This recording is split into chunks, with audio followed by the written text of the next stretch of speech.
Et bonjour tout le monde, bienvenue sur une nouvelle vidéo des lectures de Pipin, j'espère que vous allez bien. C'est cette fois-ci avec un magnifique soleil que je peux filmer une vidéo.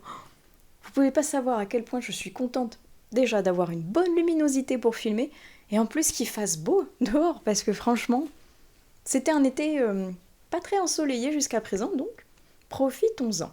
Et donc, pour commencer ce vlog, j'avais envie de vous présenter les quelques lectures que j'ai pu faire en cette première semaine de juillet. Il y a du graphique, de l'audio et du physique, donc on va commencer ça tout de suite.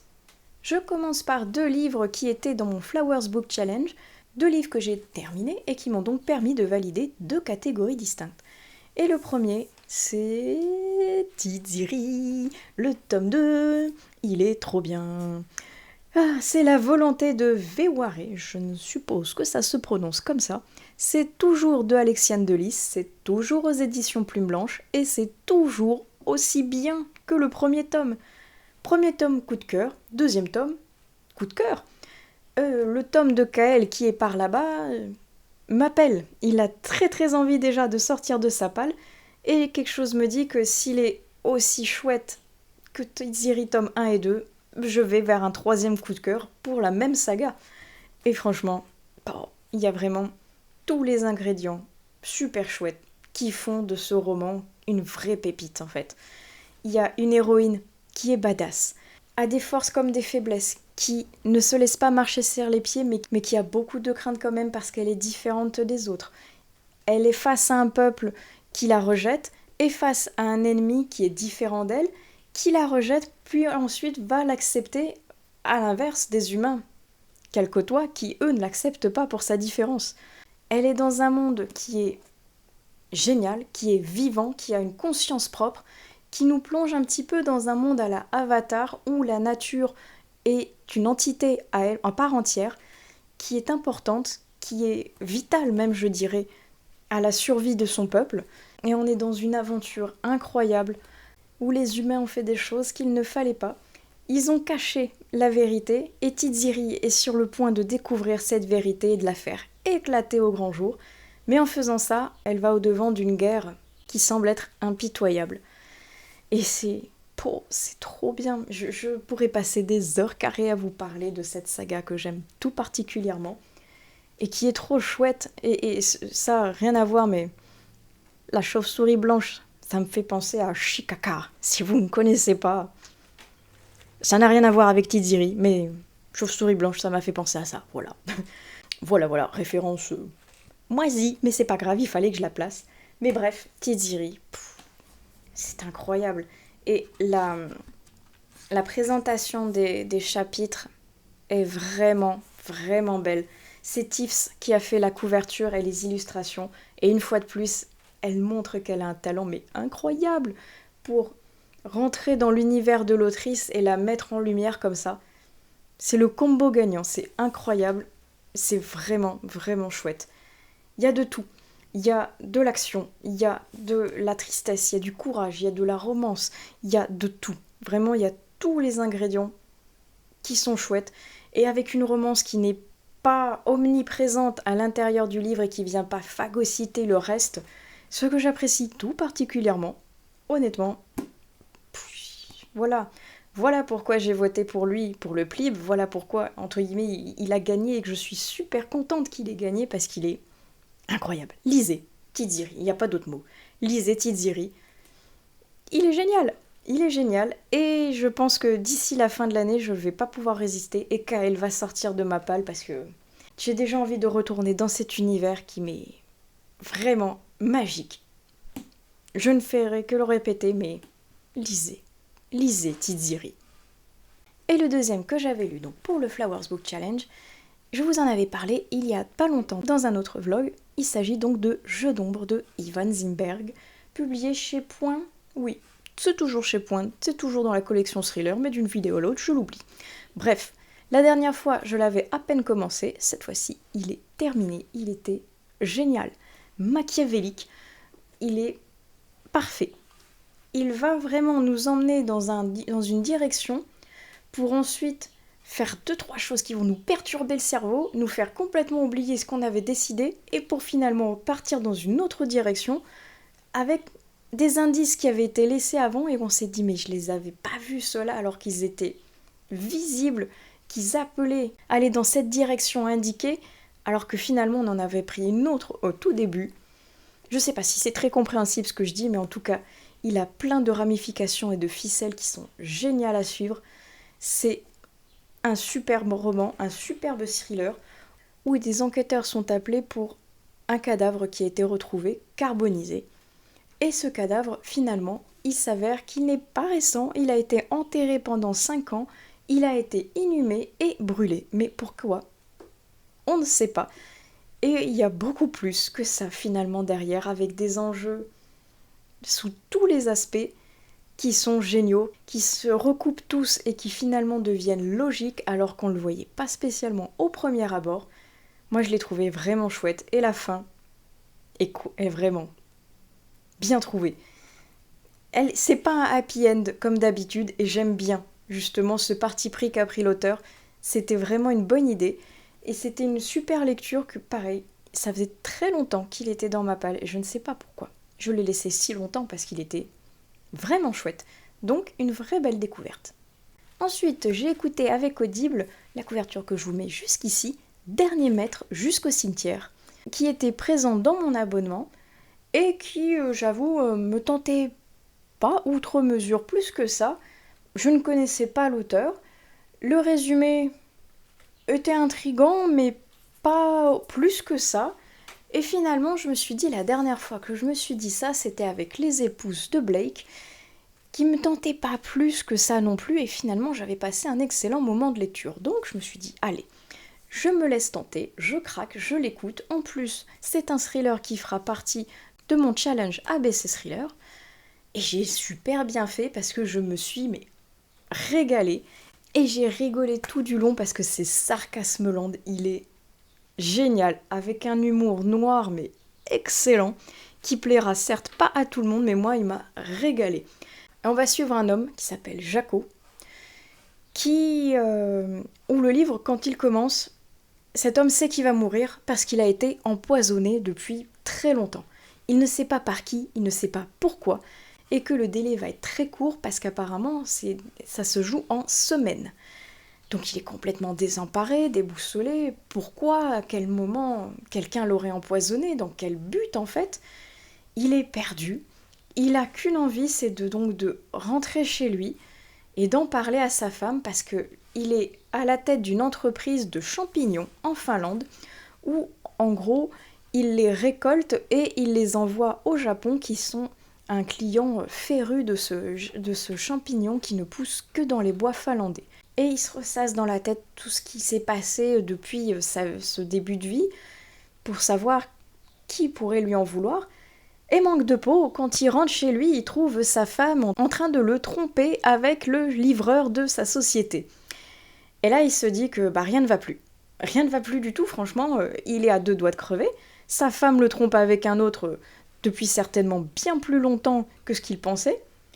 Il y a un nouveau concurrent qui vient d'ouvrir à 2 pas de chez lui et qui est exactement dans le même domaine du champignon que lui, avec des employés qui n'ont qu'une envie, c'est le faire couler, quitte à utiliser la force.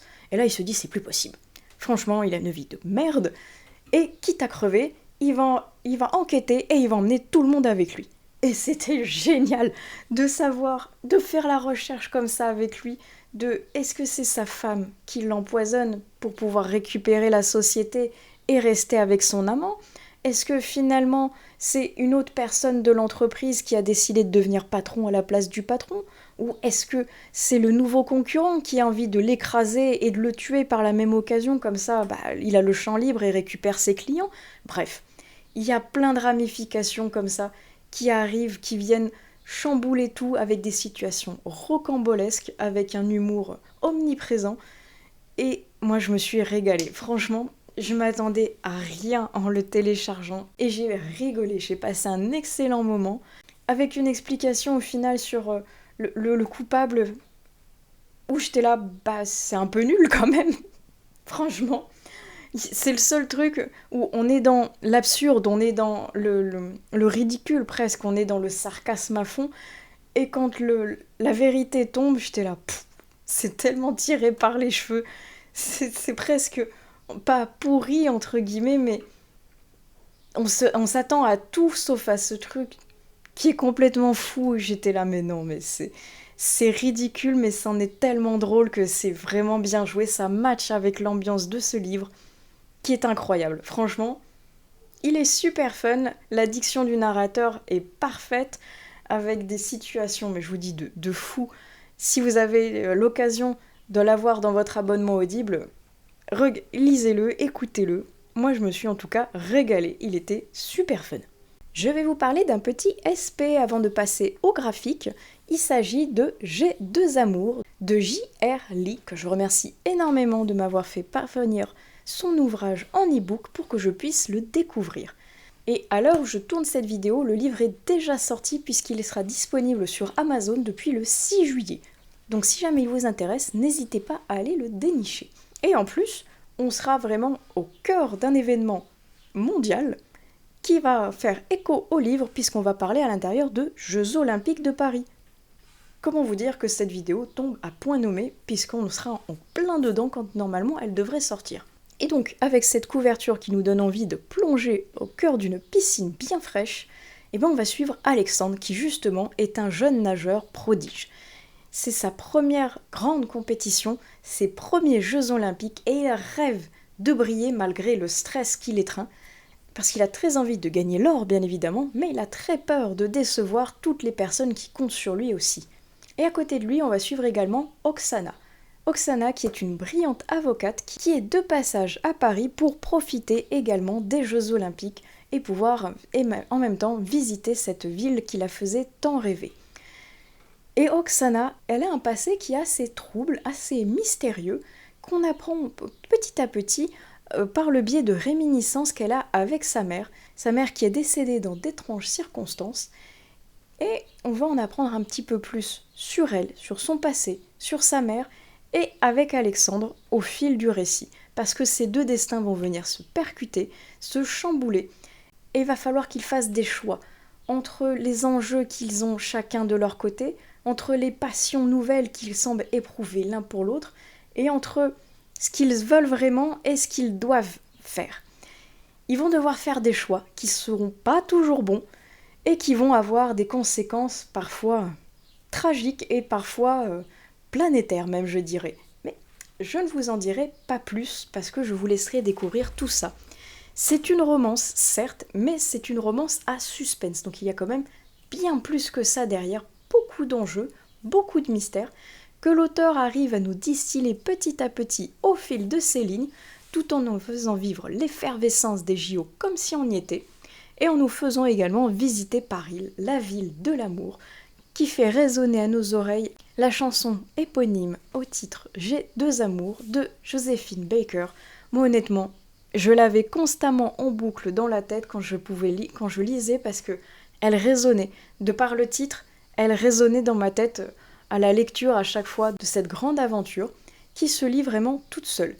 Il y a eu des endroits où j'étais un petit peu dubitative, voire contre, on va dire, les choix, notamment que Alexandre fait, où j'étais en mode, mais il y a des enjeux tellement fous derrière, mais pourquoi tu fais ça? Tu sais que c'est pas le bon front, que c'est pas le bon choix, mais pourquoi tu le fais? Ça va mal se passer.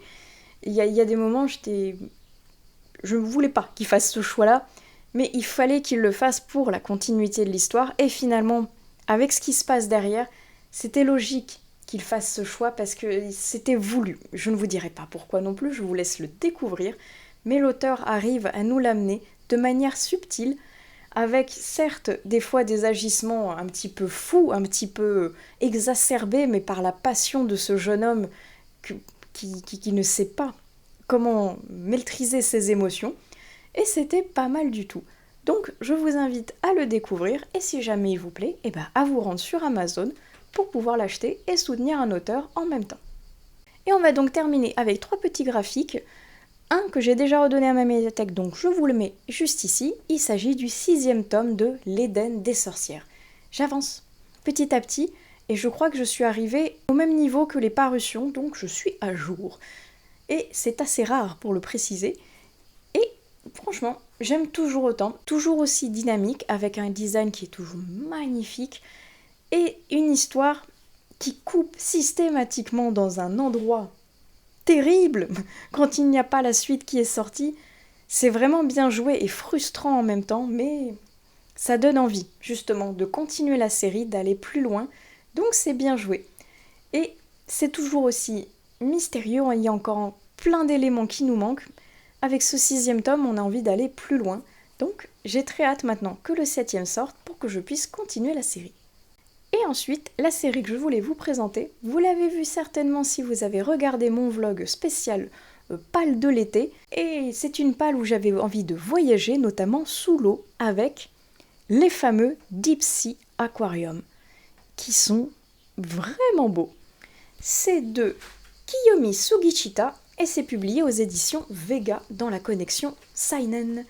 Et je vais vous montrer à quoi ça ressemble, parce qu'il y a un design qui est vraiment joli, qui est concentré ici sur les abysses, avec le Deep Sea Aquarium Magmel, qui est donc un grand aquarium, mais un aquarium pas comme les autres, parce qu'il est situé à 200 mètres sous l'eau et spécialisé pour vous montrer les créatures des abysses. Et j'ai lâché la page. Donc, je disais, les créatures des abysses comme vous ne les avez jamais vues. Et on va suivre Kotaro, qui est un balayeur très timide, mais qui est passionné par toutes les créatures abyssales, et qui va tenter sa chance en devenant soigneur dans cet établissement hors norme. Et j'ai lu donc les 2 premiers tomes, qui ont un design qui est vraiment joli au niveau justement de tout ce qui est mise en scène, de tout ce qui est présentation de ces créatures abyssales. On sent que l'auteur, il aime bien ces petites créatures et qu'il a envie de nous les faire découvrir autrement, de nous les faire aimer, de nous les faire découvrir, apprécier, et de ne pas en avoir peur, parce que là, je vous présentais un requin, par exemple, c'est le genre de créature déjà aquatique qu'on a tendance à pas trop apprécier ou vouloir surtout pas croiser quand on est en train de nager. Alors une créature abyssale comme ça, qui fait plus de presque 7 mètres de long, on n'a pas du tout envie de la voir non plus dans les zones noires et profondes des abysses. Mais donc, c'est très joli, c'est très beau, mais l'histoire est un peu plate, je trouve. Ça n'avance pas beaucoup, et honnêtement, j'ai pris les 2 premiers tomes d'un coup pour voir ce que ça donnait, et pas justement rester sur peut-être le premier qui était que introductif, mais finalement les 2 sont assez introductifs, qui nous montrent plusieurs créatures abyssales, qui nous informent sur ce que c'est, comment ils vivent, comment ils mangent, comment ils se reproduisent, est-ce qu'ils sont menacés ou non. C'est mignon, c'est intéressant, mais derrière, il n'y a pas vraiment de fond pour le moment, donc je vais peut-être prendre le prochain tome, voir les 2 prochains, voir ce que ça donne, mais si ça bouge pas plus que ça, bah finalement, je vais peut-être pas aller jusqu'au bout, parce que c'est beau, certes, mais le design ne fait pas tout. Si derrière c'est plat, même si j'adore l'océan, les créatures sous-marines et compagnie, bah ça risque de peut-être me saouler finalement. Donc, à voir avec la suite, peut-être dans un prochain vlog, si je les trouve à ma médiathèque, avant qu'elles ne ferment pour les vacances d'été. Il faudra que je retourne vite fait d'ailleurs, parce que oui, comme je vous dis, elles vont fermer les médiathèques pendant l'été, et donc il va falloir que je fasse du stock. Même si certes, j'ai du stock déjà, j'abuse un peu, oui. Mais donc, en attendant, je vais vous laisser ici sur ces 2 petits mangas, et n'hésitez pas à me dire dans les commentaires si vous les avez lus ou s'ils vous intéressent, et en attendant, on se retrouve donc sur la prochaine séquence. Et rebonjour tout le monde, j'espère que vous allez toujours bien. Moi je vous reprends avec cette petite tête un petit peu fatiguée, il est vrai. Je viens d'essuyer 2 jours de fatigue intense parce qu'il faisait plus de 35 degrés et la chaleur m'a tuée. Complètement. Ils avaient pas mis la clim en plus au boulot, enfin un gros n'importe quoi, donc bref.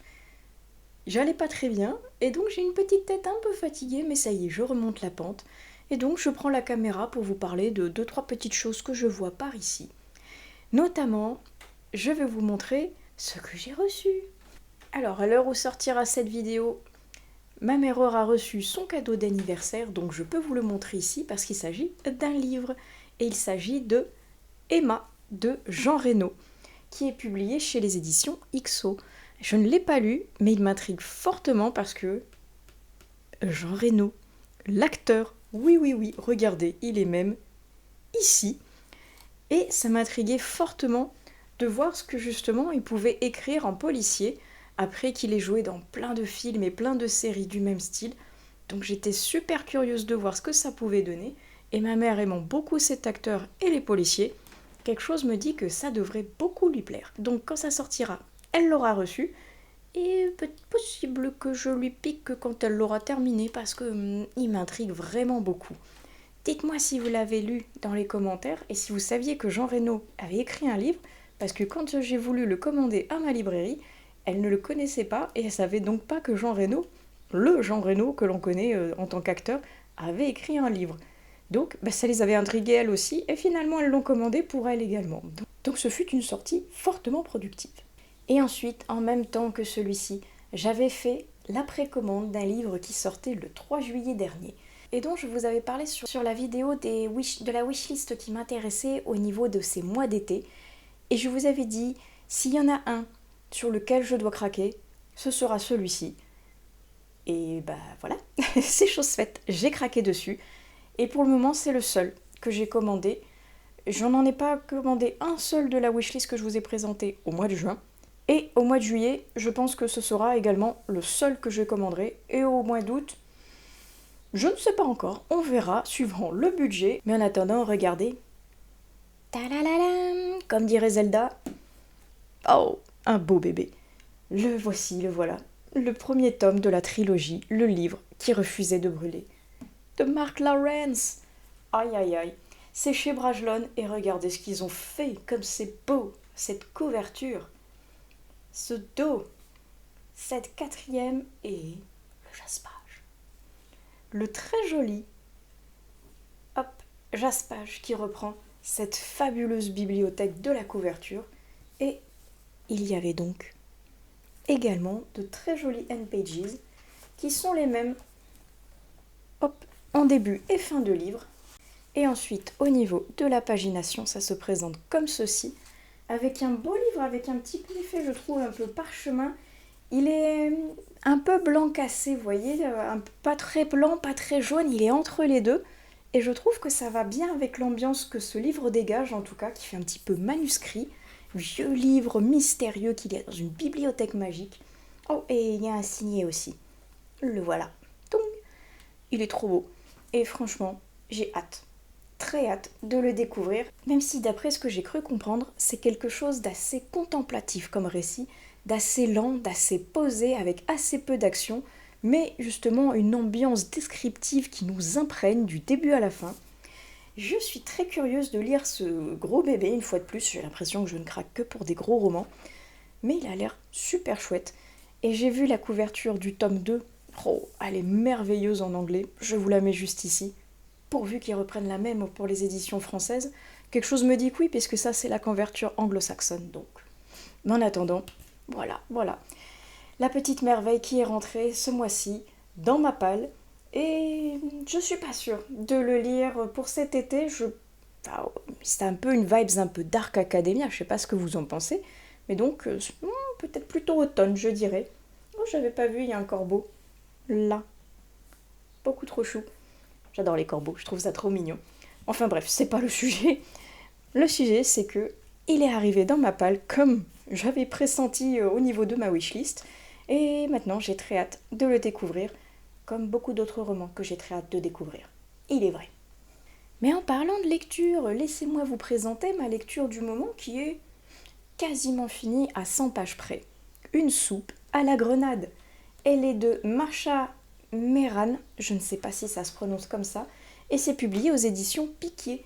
Et ça faisait un bon bout de temps que je n'avais pas ressorti un livre des éditions Piquier, parce que c'est une maison d'édition qui est spécialisée dans tout ce qui est livres asiatiques en fait. Et en général, c'est le genre des maisons d'édition que j'avais beaucoup quand je faisais mes études en chinois justement. Donc, depuis que j'avais arrêté mes études de chinois, j'avais pas ressorti un livre des éditions Piquier. Et ça fait bizarre presque de le ressortir, même si là c'est pas pour du chinois, parce qu'on parle de l'Iran.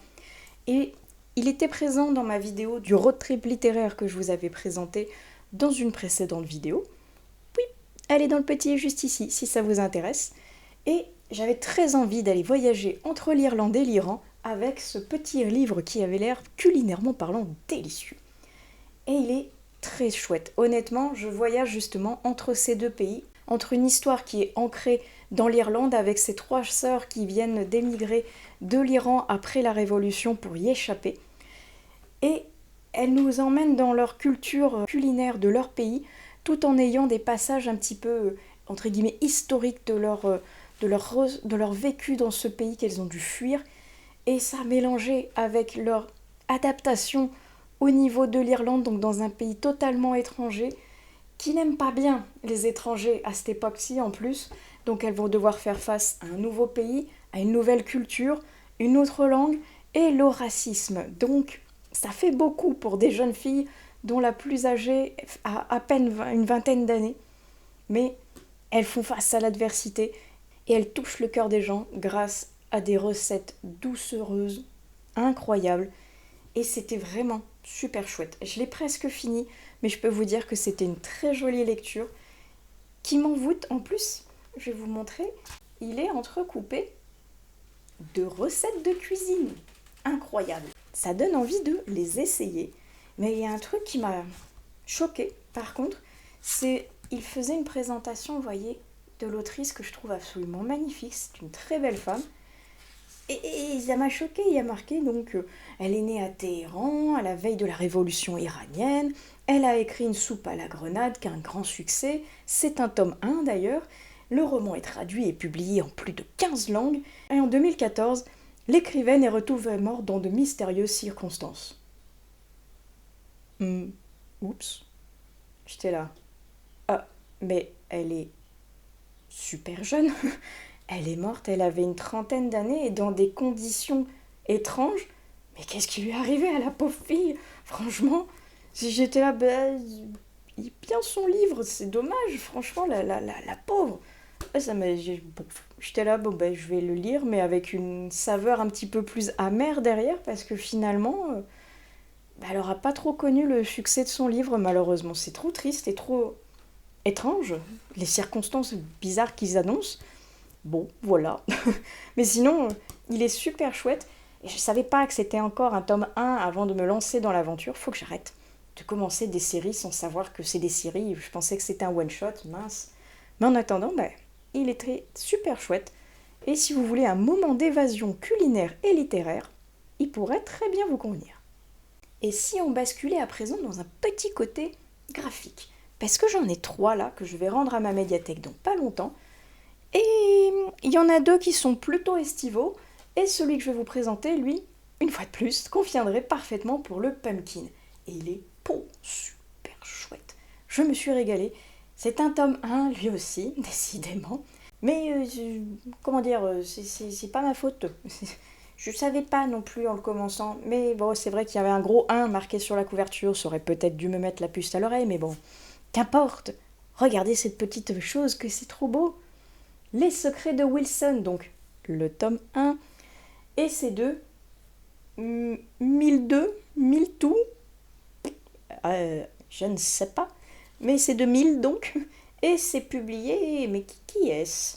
Je ne sais pas, K, ça commence par K, la maison d'édition, Kotun, voilà, c'est de Kotun, et la traduction est de Lia Mayahi, et c'est un webtoon. Parce que oui, j'avais dit dans une vidéo précédente que je voulais tester les webtoons. Et quand j'ai vu celui-ci, qui avait l'air bien sympa, avec un jeu de piste qui vous mènera jusqu'à un héritage, ça avait l'air très cool. Et en effet, on va suivre cette jeune fille qui s'appelle Anna, qui a hérité du manoir de son grand-père à la mort de ce dernier, mais c'est un grand-père assez mystérieux parce qu'elle ne l'a pas vu depuis 7 ans, et il lui lègue, sans savoir pourquoi, cette grande demeure. Et apparemment, il aurait un héritage assez conséquent, mais tout l'argent aurait disparu. Et bien évidemment, ça donne envie à pas mal de personnes de le retrouver. Mais Anna, elle s'en fiche, elle a perdu son grand-père, elle a perdu un ami, et elle a perdu quelqu'un qui adorait lui donner des énigmes à résoudre. Et dans sa mort, il va continuer à lui donner des énigmes, parce qu'il va lui offrir une boîte à musique qui a un indice à l'intérieur, qui va lui mener à un autre indice, puis un autre indice, puis un autre, et Anna se demande si c'est pas pour lui faire découvrir des pans du passé de son grand-père et de sa famille, mais également peut-être la mener à ce fameux héritage perdu. Et C'est très mystérieux et très sympathique ce premier tome. Je vous mettrai une vidéo avec un close-up pour vous montrer à quoi ressemble le design qui est vraiment super chouette. L'histoire a une ambiance toute particulière où on ne sait pas trop encore vraiment à qui se fier. Chacun a des secrets, chacun essaye de dissimuler quelque chose ou au contraire d'en apprendre plus. Les agissements du père sont particuliers, le personnel a l'air d'en savoir plus qu'il ne le prétend. C'est bien mystérieux, mais c'est très sympathique et ce côté un petit peu justement énigme, chasse au trésor est très sympa et j'ai vraiment hâte de découvrir le tome 2 qui je pense va être un petit peu plus penché sur les énigmes parce que là on a quelques énigmes pour commencer mais ça bascule assez vite sur un pan de l'histoire de ce fameux grand-père. Et quelques explications, des révélations au niveau du passé qui expliquent certaines choses. Et donc je pense que le second tome, il va y avoir des révélations, des rebondissements, certains personnages qui vont certainement se dévoiler, peut-être pas de la meilleure des manières, et j'ai très hâte d'en savoir un peu plus, parce que c'est vraiment super sympa, tant au niveau de l'histoire que du design, que du côté croustillant, mystérieux qu'il y a derrière. J'ai hâte de découvrir la suite de ce petit webtoon. Ah, et on passe maintenant aux deux estivaux dont je voulais vous parler. Il y a le premier, que je ne connaissais absolument pas avant de passer à ma médiathèque, qui s'appelle La Brute et le Divin de Léonard Cheminot, publié aux éditions Rue de Sèvres. Et cette couverture appelle à l'été, franchement. Elle est en train de faire de la plongée sous-marine devant une barrière de corail merveilleuse. Ça donne envie. Et le côté aquarelle chatoyant avec des images absolument magnifiques. Moi j'aime beaucoup ce côté à chaque fois crayonné, aquarelle, avec des passages vraiment beaux, et qui nous conte ici un petit récit un petit peu écologique, et un petit peu en rapport avec, on va dire, la pseudo-actualité, puisque à la sortie du Covid et du télétravail, la jeune femme qu'on va suivre ne trouve plus rien d'intéressant dans le travail qu'elle fait, et elle a postulé pour devenir l'ingénieure en chef et la réparatrice d'une station météo sur une île déserte perdue au milieu de l'océan Antarctique. Et elle doit tout refaire et en même temps en parler au niveau des réseaux sociaux pour promouvoir les îles, la faune, la flore, la biodiversité, la prévention et la préservation de l'environnement. Et elle va vivre donc toute seule sur cette île pendant au moins 1 an. Ce qui a l'air au début passionnant va vite se retrouver un petit peu en lutte de survie parce qu'elle est sur une île un petit peu tropicale et elle ne sait pas trop comment réussir à récolter de l'eau alors qu'il ne pleut pas beaucoup, comment réussir à subvenir à ses besoins en apprenant à pêcher, essayer de garder les réserves de nourriture. Et un beau jour, il va y avoir un bateau qui va arriver en face d'elle et au final ce bateau, c'est pas du tout des touristes qui se sont perdus ou autre, c'est une plateforme pétrolière qui a décidé de s'installer devant cette île. Et là, évidemment, question d'argent oblige, le pétrole, ça fait gagner des sous, et la nature, pas du tout. Donc pétons la nature et foutons un pipeline juste en plein milieu de l'océan pour récupérer du pétrole, bien sûr. Et il va y avoir évidemment la confrontation entre elle qui est là seule depuis toujours, entre guillemets, qui est là pour la préservation de la faune et de la flore, et eux en face qui, sous couvert de faire des recherches, sont là au final pour défoncer la nature parce qu'ils en ont rien à foutre à part récupérer de l'argent. Et il y a une planche que je trouve absolument magnifique et qui est criante de vérité, où, vous voyez, ils sont en train de défoncer cette fameuse barrière de corail que l'on voit en couverture, et celle-ci, elle hurle toute la détresse de la planète, toute la détresse de cette jeune fille en même temps et toutes les conséquences que ça entraîne, comme si c'était le sang de l'océan qui était en train de se déverser dans la mer, juste pour le profit des quelques gouttes de pétrole. C'est très sympa, une fable un petit peu écologique comme ça derrière, avec des engagements, avec des notions de bien et de mal qui sont propres à chacun. Moi j'ai beaucoup aimé le côté aquarelle qui est criant de couleurs, c'est vraiment magnifique, surtout dans les fonds sous-marins comme ça, c'est vraiment joli. Et c'était finalement une découverte très intéressante que je ne connaissais absolument pas avant d'être tombée dessus à ma médiathèque. Et ça fait voyager pour cet été et ça rafraîchit d'aller justement sous l'océan avec cette jeune femme et d'apprendre à survivre sur cette fameuse île déserte. Et le dernier livre dont je voulais vous parler, il s'agit d'une BD qui va m'aider en plus à valider une catégorie du Ice Cream Summer Challenge, parce qu'on va se rendre dans les Pyrénées à la recherche d'une tricomancienne aux côtés de notre amie Elfie, parce que c'est le 4e tome du Grimoire d'Elfie qui est toujours de Arleston, Alouette et Minnie Ludwig et qui est toujours publié chez Dracou. Et donc ici, le trésor de la tricomancienne, c'est comme ça qu'il s'appelle.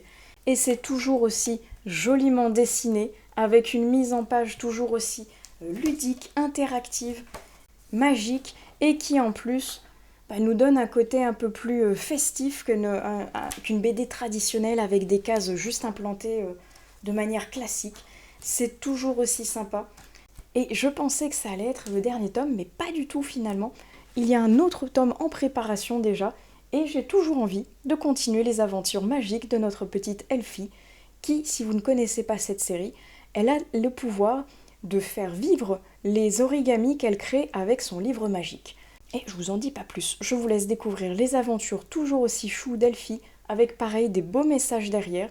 Et là, on est dans les Pyrénées, au milieu des forêts, au milieu des moutons, pendant les vacances, donc c'est parfait. Ça nous donne un air rafraîchissant et une petite BD très mignonne, toujours aussi adorable à découvrir. Moi j'aime beaucoup cette série, je la trouve vraiment mignonne.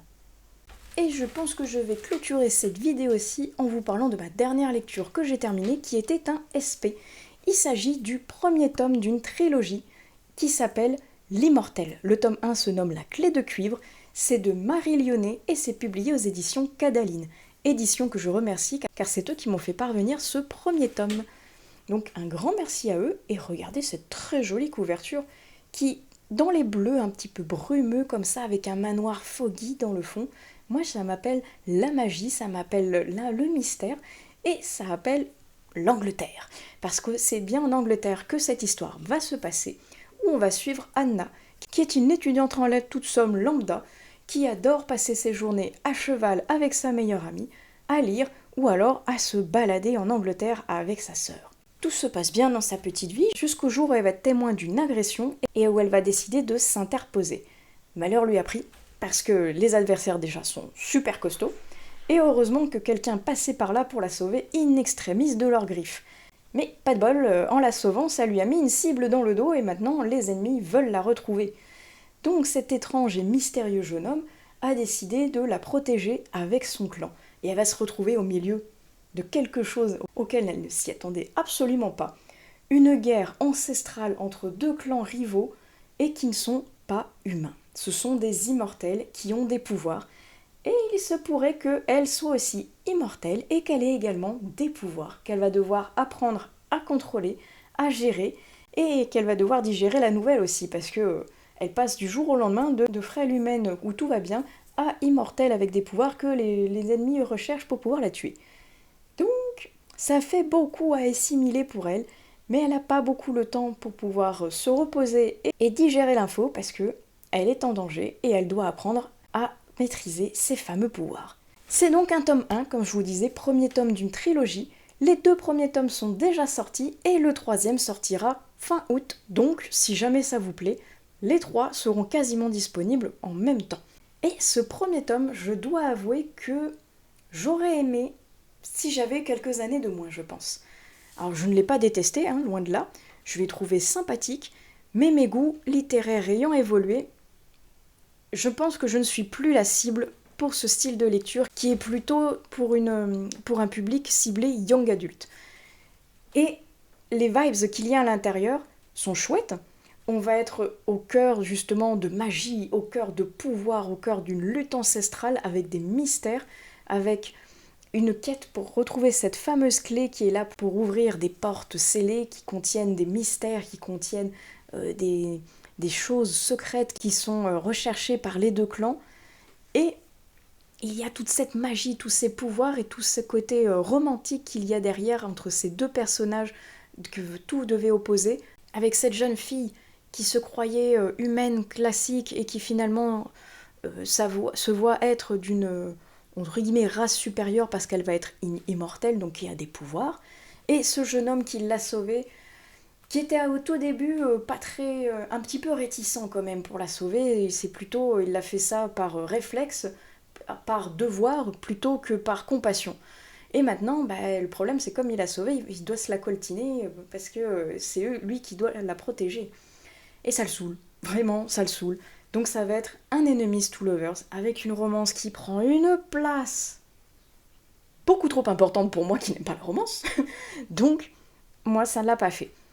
Et ça ne l'a pas fait, point de vue que justement il y a ce côté romance entre une jeune fille lambda et un être surnaturel. Il y a des pouvoirs entre les deux, ils vont devoir apprendre à s'apprivoiser, elle tant par les pouvoirs que par justement cette famille d'adoption et ce jeune homme beau, ténébreux, mystérieux, qui a un caractère de merde mais qui l'a fait fondre parce qu'il est beau. Chacun ses arguments. Et cette famille dans laquelle elle se voit intégrée, mais qu'elle doit apprivoiser quand même, parce que ce sont tous des êtres immortels au pouvoir incommensurable, et qui sont des êtres millénaires. Et ben, toute cette vibes vampire et loup-garou en moi je suis désolée, mais ça me fait fortement penser à du Twilight. Et Twilight, c'est pas mon ami. C'était vraiment ça, moi je voyais Bella et Edward.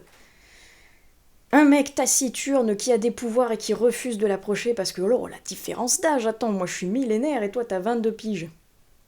Tout de même, c'est un argument. Et puis il est trop puissant, et puis il est trop beau gosse, et puis il est trop mystérieux. Et puis elle fond devant parce que justement il est trop beau gosse, trop ténébreux, trop mystérieux, mais il a un caractère de merde, mais c'est pas grave parce que c'est une femme forte. Non, ça passe pas, je suis désolée, ça passe pas. Et il se retrouve dans des situations un petit peu, entre guillemets, forcées pour créer de la tension entre les deux et que le lecteur, ça lui fasse quelque chose derrière. Et moi, bah, à part m'agacer, ça me faisait pas ressentir autre chose. Parce que c'est vraiment pas moi la cible, tout bêtement. Je suis pas le public Twilight, je suis pas le public d'un Enemies to Lovers comme ça, on va dire. Quelque chose de plus adulte, je prends. Quelque chose de plus dark, je prends. Mais là, c'était pas assez pour moi. Je pense que justement, mes goûts ont évolué. Et que, il y a quelques années, ça m'aurait plu. Franchement, quand c'était dans la vibes où j'étais plus jeune, où j'adorais tous ces personnages mystiques avec ces héroïnes fortes qui se laissent pas marcher sur les pieds, mais quand même attirées par le côté mystérieux et ténébreux d'un ennemi, ouais, ça aurait matché.